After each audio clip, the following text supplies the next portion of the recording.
Alright, I want to keep up with my up-tempo beat videos. This time I'm going to talk about three stuff. I'm going to talk about fear, sacrifice, and relationships, and how your mindset should be about those three stuff before applying to graduate school. And so starting off with fear, I think there's always this thing that you have in the back of your head that kind of says that maybe you feel you're not ready enough to make the leap of faith to go wherever you want to be, and you're constantly like thinking, oh well, maybe I'm not gonna make it or whatever, because you don't feel prepared enough, or you just feel that, well, you come from this university that no one's heard of, and it's very hard for me to go to Caltech or Stanford or whatever. And it's partially true, and you can't really blame that sensation of fear, because part of if you watch the realism video versus delusion, if you don't have that fear, it means that you might actually be delusional about like where you want to go. So having that fear is good, and the problem is that some people don't know how to cope with that fear. So what they're doing kind of is they kind of want to suppress the fear and think and kind of like accept that, oh, everything's gonna come out all right, and they just ignore the fear basically, and they don't use, instead of using fear, or not even then. Sometimes, because it's very hard to suppress if you're being very realist. Sometimes instead of suppressing it, two of the possible things can happen. You can actually, or the fear can actually put you down, and you'll constantly be overthinking stuff too much and being, no, but you know what? Even if I do go to grad school, I won't get the money like to pay it. But I mean, usually you have financial aid and that can cover you up or stuff like that. And you just will keep on inventing up excuses or whatever, and fear will eventually end up controlling you. And you don't want that to happen. You want to use fear to your advantage, in the sense that whatever fears you have, you kind of want to motivate yourself and say, okay, I'm not as good as I am as of today, but if I want to be in whatever university it is, or whatever lab it is, or doing research in whatever area it is, I have to commit myself that in a year, a month, a week, or whatever, I have to put a lot of effort to be where I want to be. And what, not only saying that to yourself, but actually putting that thought in action is what will make or transform your fear of failure into kind of an uncontrollable motivation, to the point that you'll say, okay, well, instead of spending time with my friends or my girlfriend or my boyfriend or whatever, I should study, or I should be coding, or I should be preparing for the GRE or writing my cover letter or whatever. And it will help you structurize your priorities better. So you have to know what your main priority is. And that kind of leads to sacrifice and to relationships as well. So the thing about fear, and as a consequence of being very realistic of your situation, is that sometimes overcoming the fear and using fear as a motivation implies a lot of work and effort.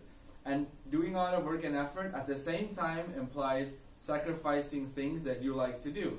For example, hanging out with your friends, going to the movies, playing video games, sometimes spending time with your family.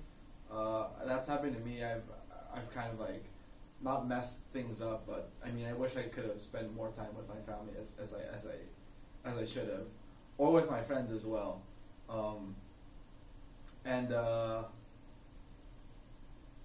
Sometimes people think that they can have like almost everything, and at the same time put in a lot of work and be where they want to be. And I think it's possible, but it's extremely like ridiculously hard, because there always has to be certain stuff that you have to be willing to give up to kind of do a huge leap of faith. I mean, I can understand if someone like coming from Caltech applies to Yale or Harvard, and that person, whatever, maybe this girl already has a boyfriend and she has a 4.0 GPA and she likes to go out on weekends. I don't think people at Caltech have time for that anyway, even if it's like 20 minutes from LA.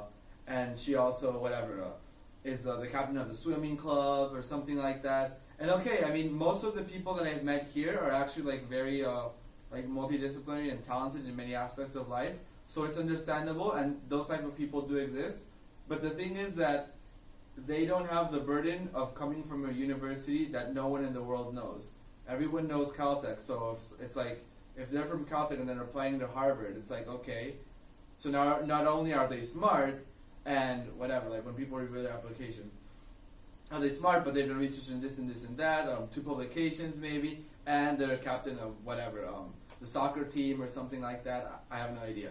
So it's like a huge thing, right? But if you're from a no man's land, it's basically, this guy is whatever, captain of the soccer team, and maybe, I have no idea, salsa, champion dancer, likes to go to hackathons, and his GPA is 3.0, but or like 3.5, or maybe a 4.0, but he's from a university I've never heard of, then it's like, you're pretty much in trouble. So you see, like, you're actually like, you have, even if, so those people have an edge, and you have a burden from the place you're coming from.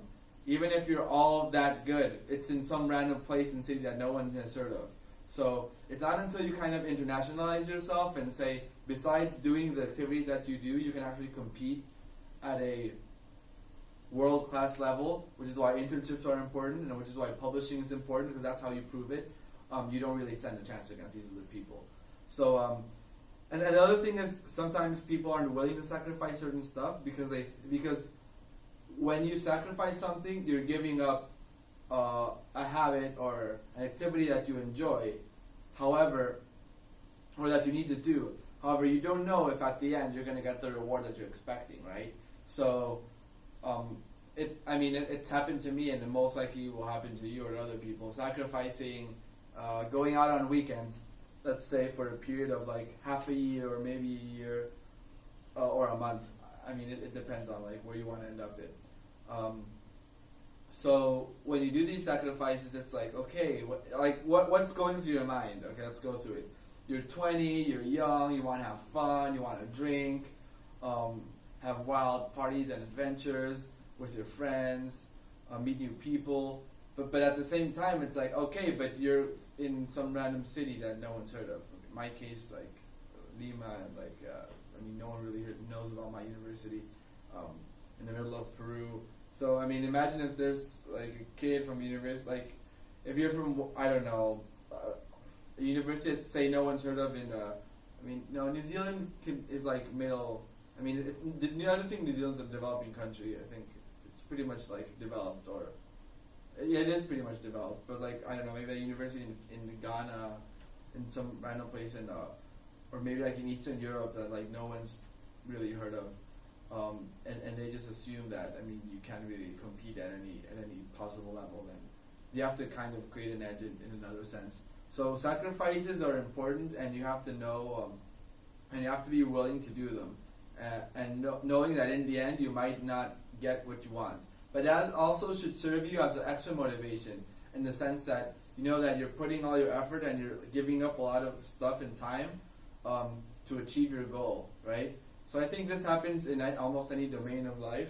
You see like people who eventually get rich, or like Mark Zuckerberg or Bill Gates and all these dudes who basically sacrifice their college education, spending time with their families, with their friends. So many stuff to just like immerse themselves in a single project that at the end they really don't know if it could boom or not, but it ended up booming. Regardless of all the effort they put in. There's a lot of social factors involved as well, right? But the thing is, you always have to be willing to give more than 100%, metaphorically speaking, of what you do, right? Sometimes there are like certain limits I didn't know of until you actually kind of sit all day, literally like all day in front of your computer, browsing and reading over papers. I have to do a video about that, how to read a paper. Or looking up for professors, looking up information for internships and all that, and learning stuff as well, right? And now, before I go to the third topic, I think I'm going to run out of time, about relationships. This goes beyond just relationships as in like, okay, boyfriend, girlfriend, or whatever. It goes as in with friends as well. I think that sometimes people aren't conscious that your friends can kind of, I don't know, drag you down, but just like make you stay at the same level where you are. And it's not that you have to reject or like kind of say, oh no, you guys are not my friends anymore, or no, I'm breaking up with you.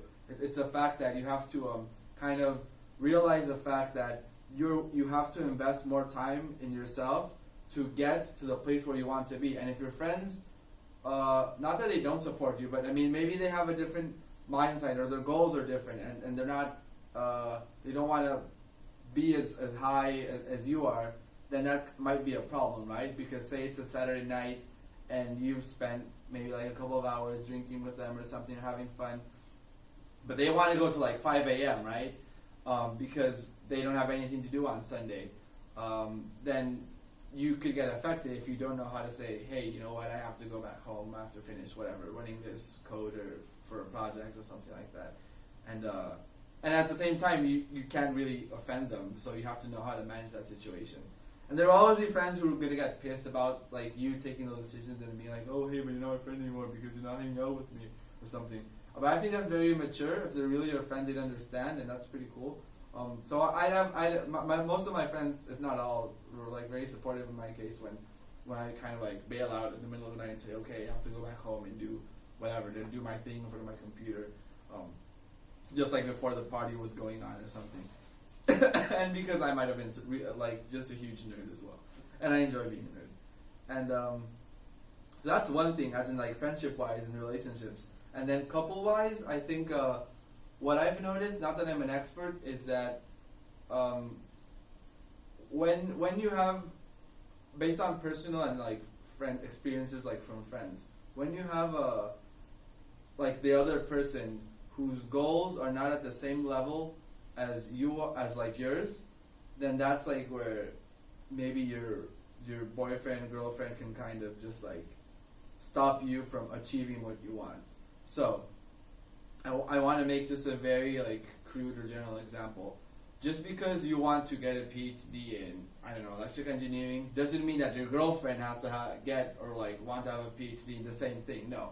I mean, I'm saying that you are aiming to getting a world-class education at a very good university institution, and her endeavors or his endeavors should be similarly the same. Not necessarily in education. Maybe like he or she wants to be a world-class chef, or be a like a world-class athlete, or a dancer, or like musician, artist. I don't know. It can be like anything. Economist. I mean, businessman. I have no idea. But the thing is that the important thing is that both should kind of like be in the same level of ambition. Because if one person is like not as high as the other, then that's like where you feel that, or like the other person is demanding too much time from you, right?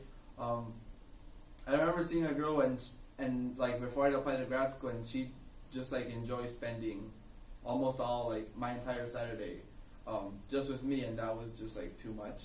And I mean I have other stuff to do, and I mean not that it's wrong with that, but I just feel that because she didn't have like a goal as high as mine, I kind of felt weird, or she felt weird because I'd say, hey, I have like more important stuff to do, and it really was important, but I mean she's a human being as well, right? So that's the thing. I think you kind of have to be careful, because if both assume like both of us would have had like our same level of ambition, then she would understand completely and say, okay, let's just like spend a couple of hours together and like meet up some other time on Sunday, or like I don't know, during the week, and that would be pretty cool.